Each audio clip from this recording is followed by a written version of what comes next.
Hi and welcome back to Stronger Than PCOS. Today's video is going to be the main outlines to follow in your diet eating habits in order to overcome PCOS.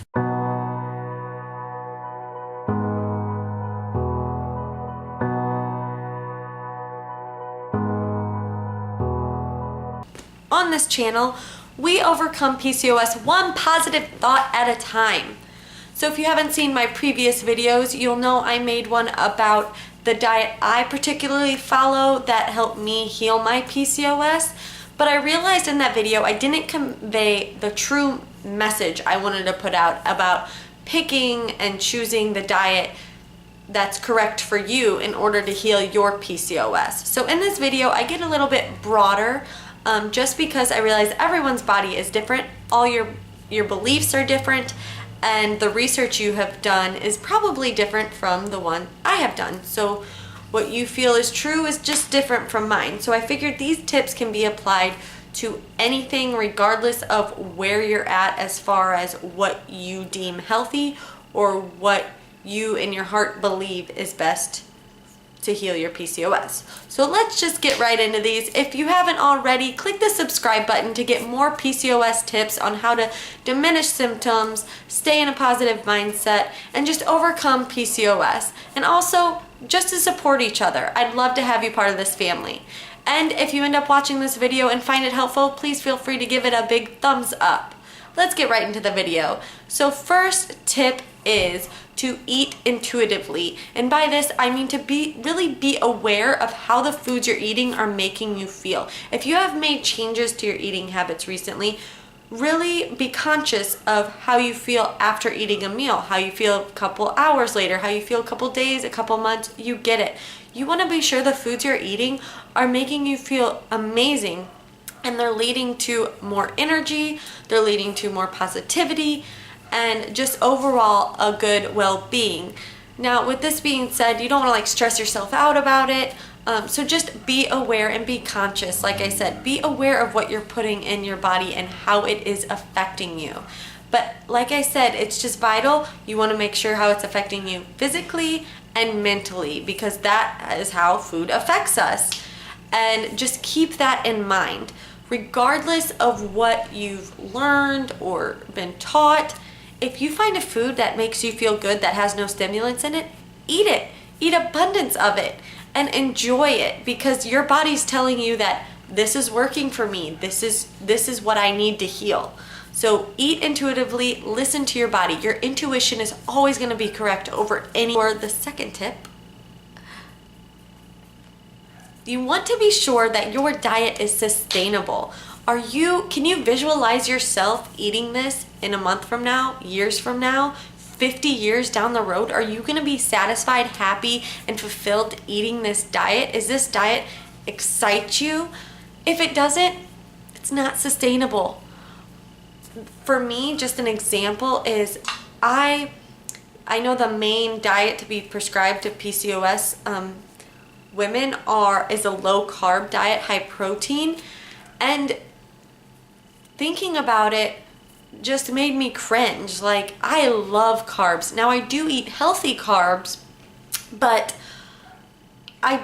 for myself, I don't believe that was the gateway to health, because for me, my body loved carbs. I craved it, and I believe that my body knows what it needs to heal.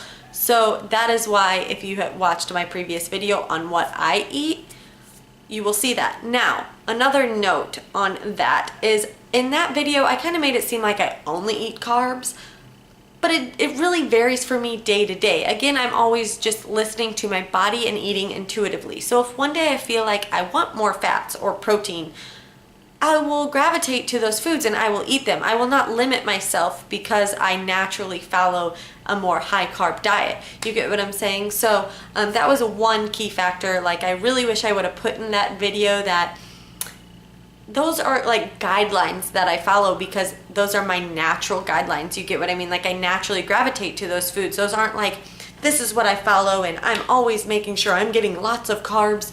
No, it's just naturally my body kind of gravitated to a high carb diet. Did I say that enough? And that is what worked for me. Now again, like I said, I'm sure to eat my fats, and I don't like count protein or anything like that, but just taking consideration of how sustainable the diet you're choosing truly is for you, your life, your lifestyle, and be sure you're choosing one that is sustainable.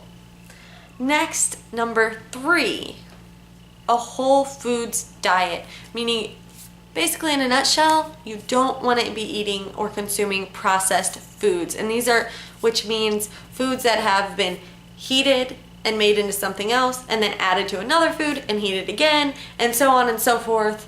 It really depends kind of on the processed foods, but like crackers are processed, chips are processed.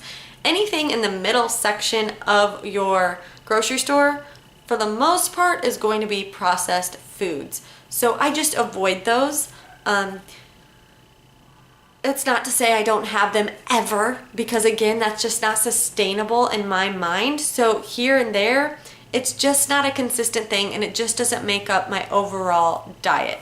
So be sure you're consuming whole foods from the source, from the earth. You want them in their whole forms. This is going to be the most nourishing and healing for your body. And the more whole foods you eat, the quicker you are going to see changes. So just keep that in mind. Eat whole foods. I myself follow a plant-based whole foods diet, and that's what I have found works best for me and my body and what I crave. So be sure, knock the processed crap out of there. Next is you want to be eating nutrient-dense foods. What does this mean? It means you're getting the most bang out of your buck for the foods you're eating. For example, spinach is a nutrient-dense food. Coconut, well, I guess avocado. These are all foods that pack a lot of nutrients in a little, well, not always little, but in a smaller amount of space than what you would get from processed foods.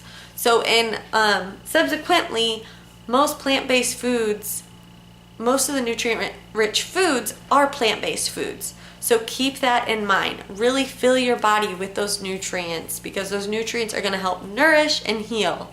Like I've said about kind of the whole foods. All these tips are intertwined. Next is you want to be, and final one, you want to be consuming anti-inflammatory alkalizing foods. Foods that we eat either have an alkalizing effect or an acidic effect or a neutral effect on our bodies. And they also can have an inflammatory or an anti-inflammatory effect. So with PCOS, it tends to be that your body is in an anti-inflammatory acidic state. So the more anti-inflammatory foods you consume, the more your body can get into balance and really start going to town and healing. Have I said healing enough in this video? I don't know. I mean, you can't ever have enough healing, right? We're always healing. So be sure to be consuming those. I will make a separate video on anti-inflammatory foods and alkaline foods that I enjoy eating and consuming, and you will be surprised how doing that will not only help your PCOS symptoms, it's going to boost your immune system, it's going to help your skin health, your hair health, and so on. So be sure they're in your diet. And these are just little, did you guys see me just spit? That was kind of gross. I hope not. These next foods are just, or these next guidelines are just kind of extra tidbits to think about when you are choosing the foods to eat. So one is you really want easy to digest foods. The easier the better, especially when you're on a healing journey. You want your body to be focusing on healing certain organs and systems, having them be balanced, rather than your body constantly trying to break down and digest foods. So eating those nourishing, easy to digest foods is just going to make it easier on your body to heal. Next little one is eat high fiber. So like I said, a lot of these are intertwined, whereas if you eat whole foods, for me, whole food plant-based, I get a lot of fiber. I don't have to think about all of these things. Most of them are, if you focus on one, you get the others. So be sure your food has high fiber. That kind of goes back into easily digested, but it's just going to help get the waste out of your digestive system, but it's also going to help flush your body of toxins just by that fiber coming out of you. We know how it comes out of you. Next is eat an array of colorful foods. This is just going to ensure that you're getting the nutrients, the minerals, the antioxidants that your body is craving. Make sure your plate has lots of colors on them. Sweet potatoes, red peppers, green peppers, eggplant, oranges, apples, grapes, avocados, like you get it, just colorful foods. Your plate should be filled with color because color means energy, color means vitality.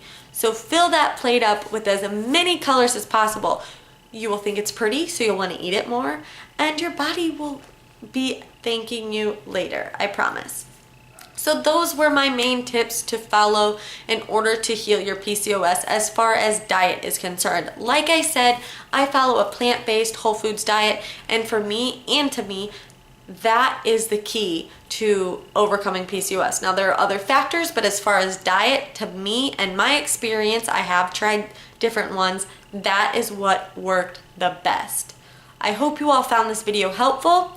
Please leave a down below if you're going to implement any of these tips or if you already have, and let me know how your experience has been. Thank you all so much. Remember, you are stronger than PCOS. Keep it positive. Until next time, ladies, I will talk to you soon.